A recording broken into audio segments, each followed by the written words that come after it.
नमस्कार। मैं हूँ डॉक्टर शीतल।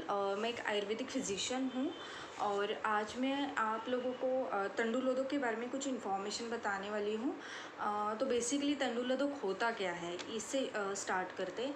आयुर्वेद में एक श्लोक है, कंडितम तंडुलपलम जले अष्टगुणे क्षिपेत धौतम कृत्वा जलम तच्च तंडुलोदकम उच्यते। मतलब तंडुलोदक की डेफिनेशन मैंने बताई संस्कृत में। ये श्लोक में जो आई हुई है कि जो तंडुल होता है मतलब राइस ग्रेन्स, तो उसको थोड़ा सा दरदरा कूट के उसमें 8 गुना पानी डाल के अगर हम कुछ समय के लिए रख देते हैं और फिर उसके बाद जो पानी ऊपर का जो होता है यूज़ करने लायक हो जाता है और उसमें उसके काफ़ी सारे बेनिफिट्स आयुर्वेदा में बताए गए हैं। तो बेसिकली तंडुलोदक ये होता है, तो उसकी ये डेफिनेशन बताई मैंने। अब भेषज रत्नावली में जो श्लोक आया हुआ है कि ये कैसे मतलब क्या है, तो शीत कषाय कहा जाता है। शीत कषाय मानेन तंडुलोदक कल्पना के अपि अष्टगुणत्वेन प्राहुस्त तंडुल भावनम। तो जो बेसिकली ये जो तंडुलोदक का कंसेप्ट है, ये आयुर्वेदा में जो बताई गई है, तो ये बनाते कैसे, तो इसके लिए राइस की कौन सी वैरायटी यूज़ करते हैं ये हम देखेंगे। राइस जो है वैसे आप कोई भी इस्तेमाल कर सकते हो, बट अगर रेड राइस होता है, रेड ग्रेन्स जो लॉन्ग ग्रेन राइस आता है, वो अगर होता है तो अच्छी बात है। लेकिन अगर आपके पास अवेलेबल नहीं है तो आप कोई भी राइस इस्तेमाल कर सकते हो। और उसमें जो है आप 8 गुना जल डाल के कुछ समय के लिए, अगर हो सकता है तो ओवरनाइट आप ऐसे ही रख दो।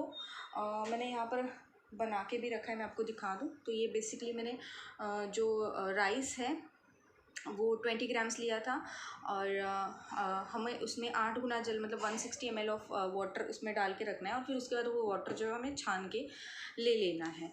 तो इसके काफ़ी सारे यूजेस जो है वो आयुर्वेदा में बताए गए। तो सब हम लोग स्टार्ट करते हैं कि उसके यूजेस क्या क्या हैं। सबसे पहला यूज़ है कि वाइट डिस्चार्ज अगर आपको है, ल्यूकोरिया है, श्वेत प्रदर कहा जाता है उसको, वो अगर है तो आप उसमें इस तरह का पानी मतलब तंडुलोदक पी सकते हो।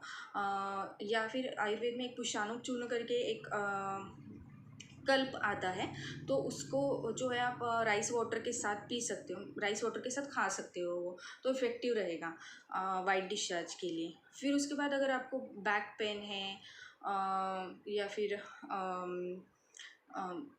मतलब पीरियड्स के टाइम बैक पेन होती है, तो उस टाइम पे भी आप इसका यूज़ कर सकते हो। बेसिकली ये कूलेंट वाटर है, मतलब अगर आपको बॉडी हीट अगर रिड्यूस करनी है, बहुत ज़्यादा है बॉडी हीट, तो आप इसका सेवन कर सकते हो।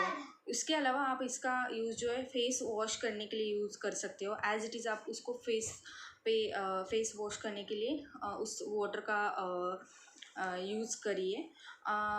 अगर आपको फ्लाई बाइट हुआ है ना, मतलब मक्खी ने अगर काटा है, तो आप तुलसी के पत्तों के साथ उसको पीस के उसका आप लेप लगा सकते हो। जहाँ पर भी आपको मक्खी ने काटा है, जहाँ पर भी आपको बाइट हुआ है, फ्लाई बाइट हुआ है, तो उसका आप तंडुलोदक का यूज़ इस तरह से कर सकते हो। इसके अलावा अगर आपको डायरिया होता है, तो आयुर्वेद में एक औषधि बताई गई बृहद गंगाधर चूर्ण, तो उस चूर्ण का यूज़ जो है वो आप तंडुलोदक के साथ कर सकते हो। उसके अलावा है डिस्यूरिया, मतलब अगर आपको बर्निंग मेक्चुरेशन है, यूरिनेशन के टाइम आपको बहुत ज़्यादा बर्निंग सेंसेशन हो रही है, तो आप प्रवाल चूर्ण करके जो आता है मेडिसिन दवाई जो मतलब आयुर्वेद में बताई गई है, तो उसका यूज़ जो है आप तंडुलोदक के साथ कर सकते हो। इसके अलावा आपको कौन कौन सी जगह पर यूज़ नहीं करना है तंडुलोदक का, तो उसमें डोंट्स भी हैं, जैसे कि अगर आपको अस्थमा है, अस्थमा की प्रॉब्लम है, या फिर कोल्ड है बहुत ज़्यादा, तो आप तंडुलोदक का यूज़ नहीं करो तो ज़्यादा बेहतर होगा। तो ये रही आज की तंडुलोदक के बारे में कुछ इन्फॉर्मेशन छोटी सी। अगर आपको वीडियो अच्छा लगे तो please like, share and subscribe to my channel for such a more informative videos. Thank you so much for watching.